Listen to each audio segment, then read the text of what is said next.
Hi. So, I have been thinking a ton about Will to Live.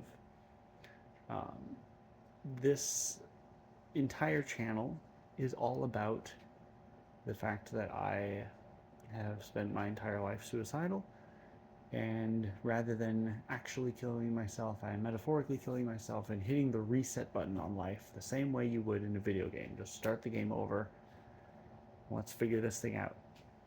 Because the permanent power button is always an option, aka actual suicide, but the reset button is also always an option until you press the other one. Once the other one's pressed, no more options. But this one, the reset button, I can continue to press as many times as I want, as many times as I need.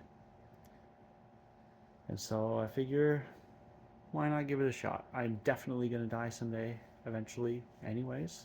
Normal death, aka the power button will happen. So why not? I'm already suffering. So what's the risk in continuing to suffer, right? Just keep on hitting reset and figuring it out. And so continuing that metaphor, when you hit the reset button, you're starting a new fresh save file, a new starting the game over. Um, Immediately, first thing that comes to mind is like, why are you playing it? Why are you playing the game? What is the purpose of this? Um, Initially, maybe it's just for the sake of it. Check it out, explore the game, see what you think of it, learn the game. Um, but at some point, that type of reasoning becomes insufficient because you have learned the game, and there's always more to learn, always. But you become vaguely familiar with it. So you come back to that question: why are you playing? Do you enjoy it? Can you make it more enjoyable? Can you like what do we enjoy and why do we enjoy those things, right? Is it this, you can go into game theory about balancing luck and skill. You can have achievements, you can have competitiveness, all these different things that we enjoy or don't enjoy, right? Very, very useful information to study that applies very much to real life. Um, but even then, right, eventually that becomes insufficient as well. Because sure, you can try to enjoy the game, you can have as much fun as possible, but inevitably there will be times that it is not enjoyable in real life. There will be times where, to use video games for example, like Minecraft, very fun game, but if you're playing survival, there will be times where you're just mining straight lines, strip mining, block mining, whatever, because you just need some resources. It's boring as hell, but it's just what you gotta do in order to have the resources to go build the things you want to build, to go have fun in the game. Same thing in RuneScape. I really liked mining and smithing and rune crafting. Very tedious, very monotonous, mindless.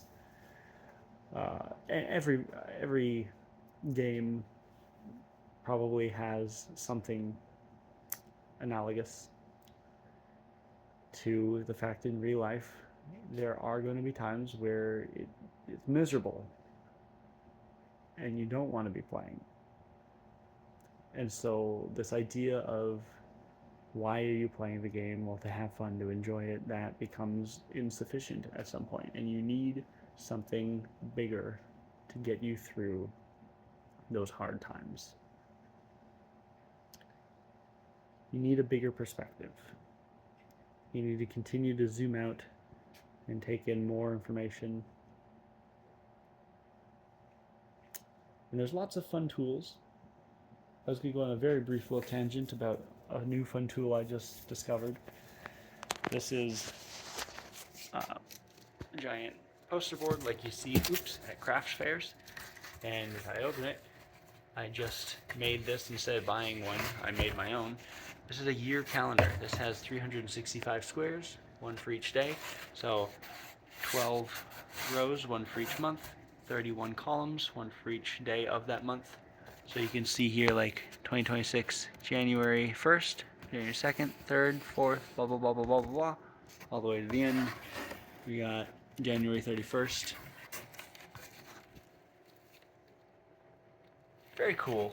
Fun perspective gaining thing to see the entire year all at once, all at a glance.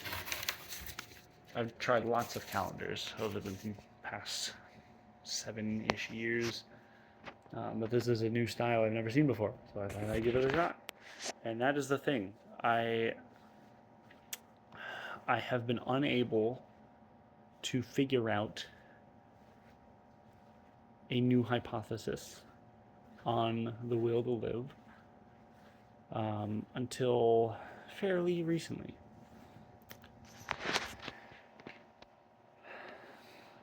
Because I needed to try something new. Just like this calendar. Something new. You keep trying the same things you've always tried, you keep getting the results you've always gotten. You gotta try something new to get new result. So my hypothesis right now on the will to live is this experiment I've done on the channel is I hit the reset button and I think about when you are physically sick, the instincts are to rest, to isolate yourself, to not do anything, to eat nutritious foods. These are all good instincts. You need to rest. You need to recover. You need to not spread your illness to other people. And so when you are mentally sick, your instincts are to isolate, to rest, to slow down. And everyone says, no, do the opposite. You need to keep going to work, keep socializing, get out there more, socialize more, do more fun things. And sometimes there's a validity to that. But I do think that there's also value in those instincts. So I then chose to allow myself, when I don't want to do anything, do nothing. And if you do nothing for long enough, you'll get bored and you will need to do something.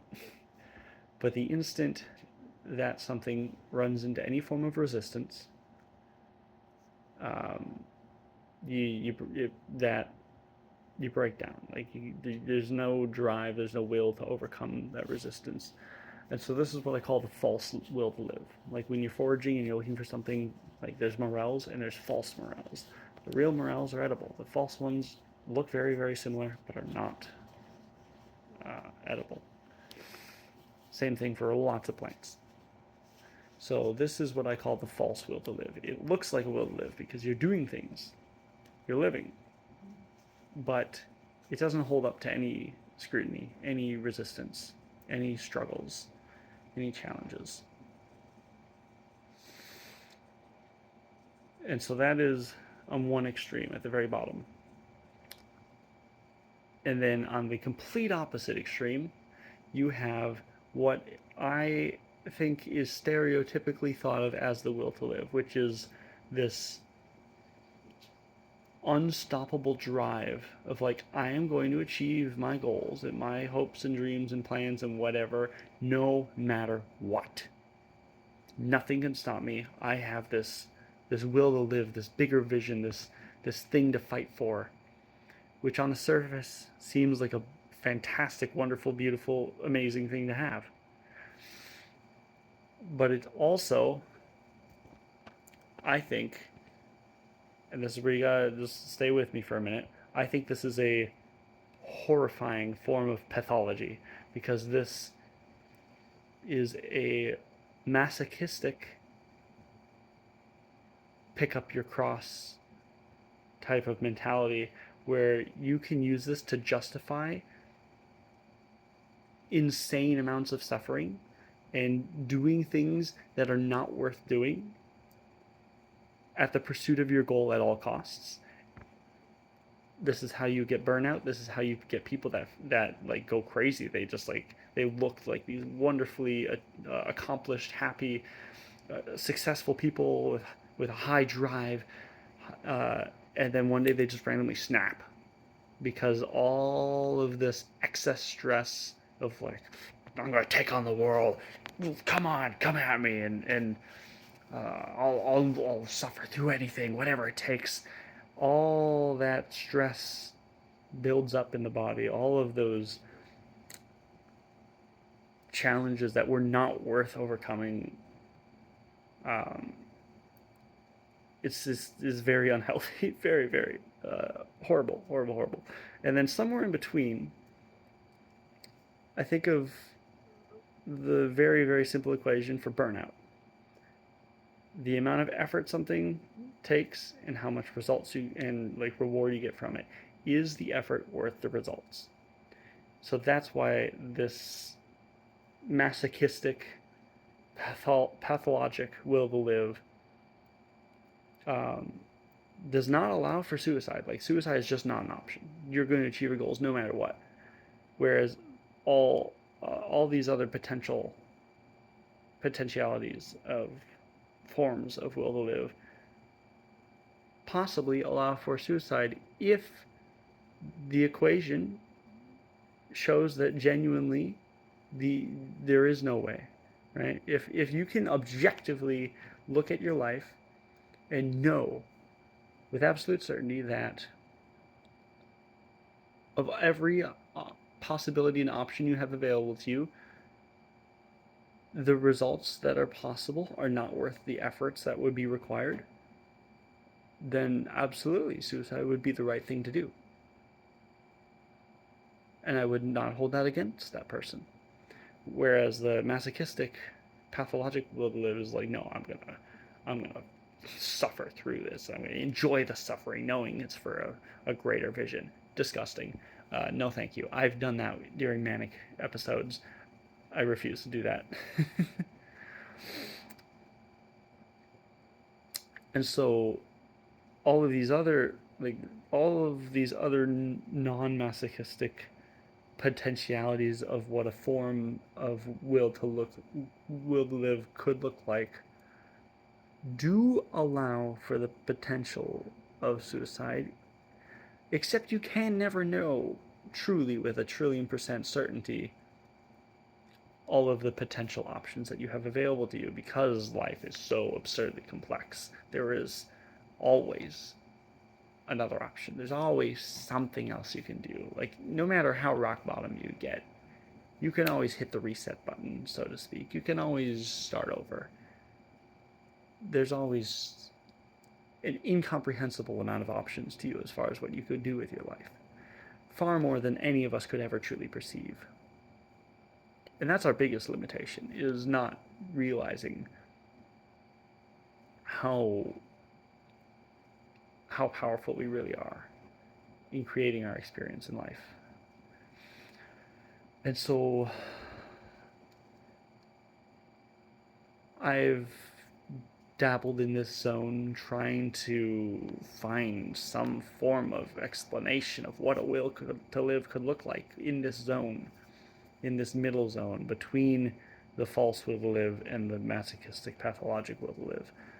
Like what does a healthy, balanced, reasonable will to live look like structurally? How can I, like, what is that? And I came up with the answer, I think, like 8 years ago.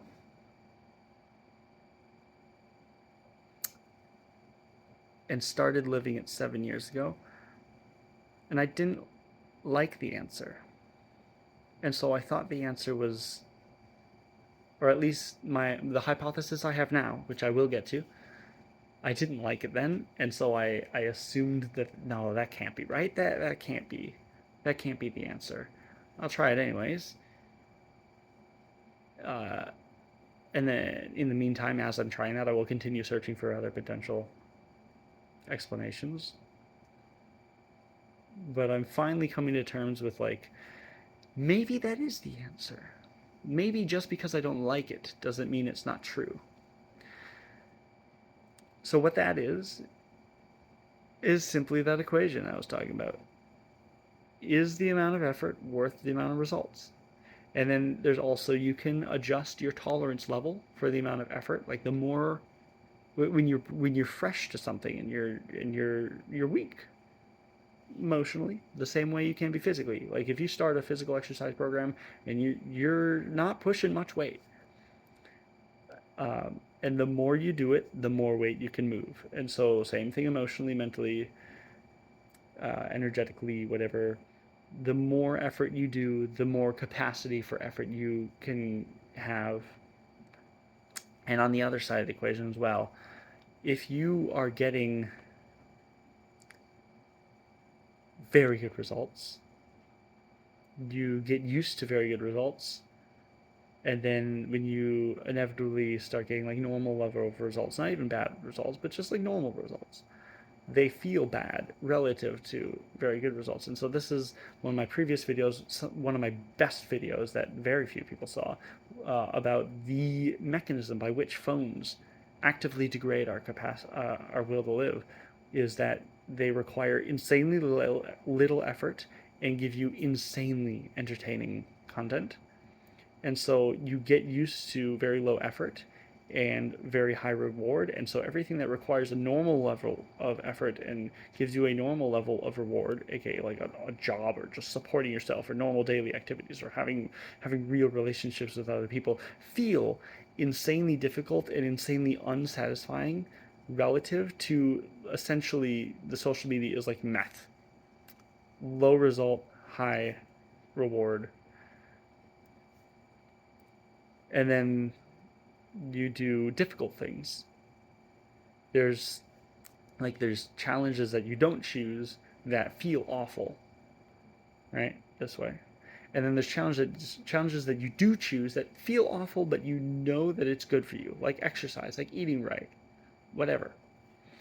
Um, Things that are high difficulty and, well, I don't want to say low reward. Actually, I take that back. Just normal amount of reward. High difficulty, normal reward, not bad results. Um, And then the interesting part is the more you do these sorts of things, high effort, normal results, the better the results start getting, and the lower the effort starts feeling relative to what you're used to. Sorry, I don't mean this as a gun shape. I'm meaning like, I wish I had like charts and graphs and stuff, but I don't have time to be doing graphics or video editing. Uh, and this is my hypothesis on the will to live right now. And it's kind of worked in the past. It's like a tree or any plant, animal, whatever. It needs water, nutrition, whether that be in the soil, in the food that an animal would eat, in the sun, in the rain, in healthy air. It needs to be nourished. It cannot be starved. The reason I don't like this answer is because inevitably, when you have those miserable times come, there is no failsafe to say that suicide is not an answer or an option. Because like if it's genuinely the best choice, then by all means. The issue is we often think it's the best choice because we simply, as I said before, cannot see how many choices there really are. And so that's why that hypothesis feels insufficient, because there's nothing to guarantee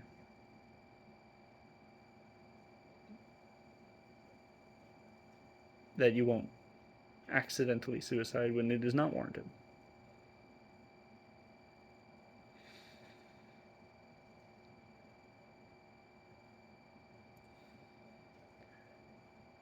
And so I hate to say it because it feels too simple, but I feel like it really is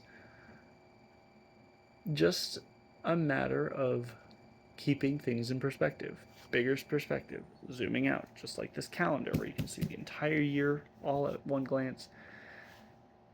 Zooming out, remembering that my current experience is not all there is. Remembering that there is an infinite amount of possibilities of what could happen at any moment. That there's always a different choice that could be made. That your life can change dramatically for the bad or the good very fast. Faster than we can comprehend.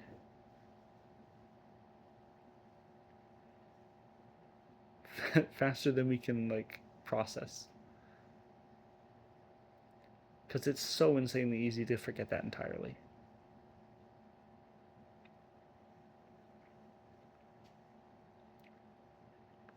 I always thought of a will to live that it needs to be not like a plant. It needs to be like a bedrock. This stable, unshakable foundation upon which everything else can be built.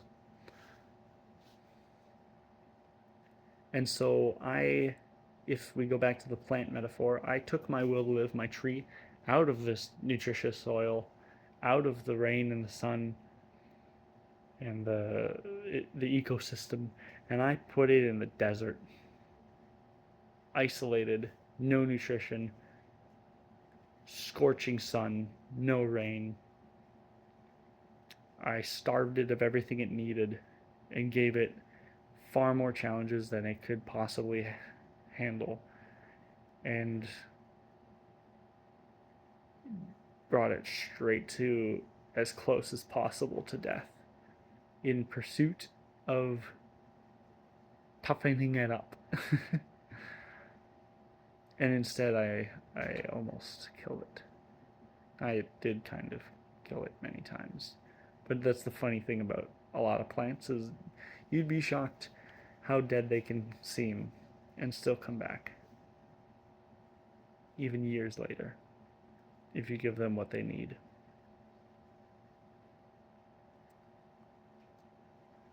So long as you are still alive, the reset button is always an option.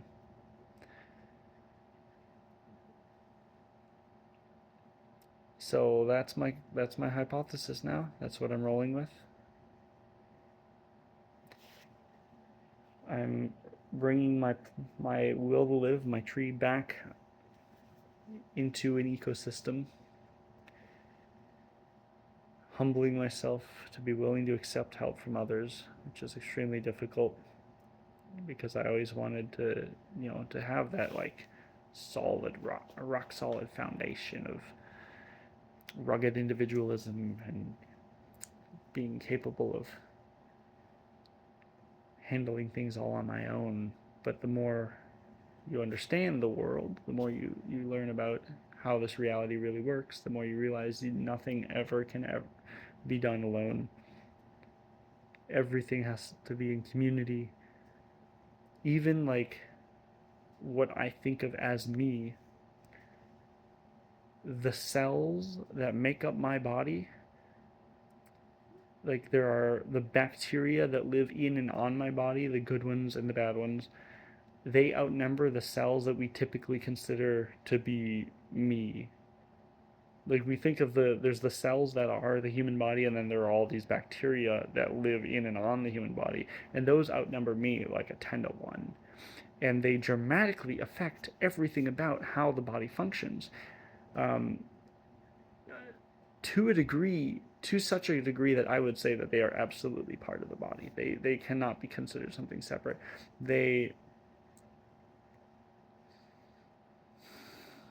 So even what I am is not solitary. Every creature is an ecosystem unto itself. literally, biochemically, physically.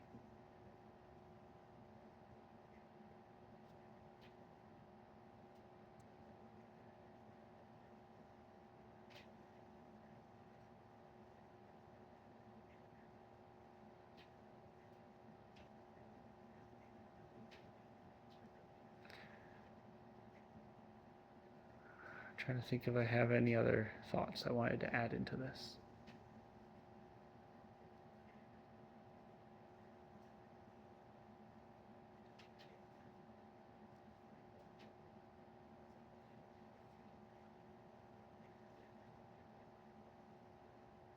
I think I was thorough enough. Question everything.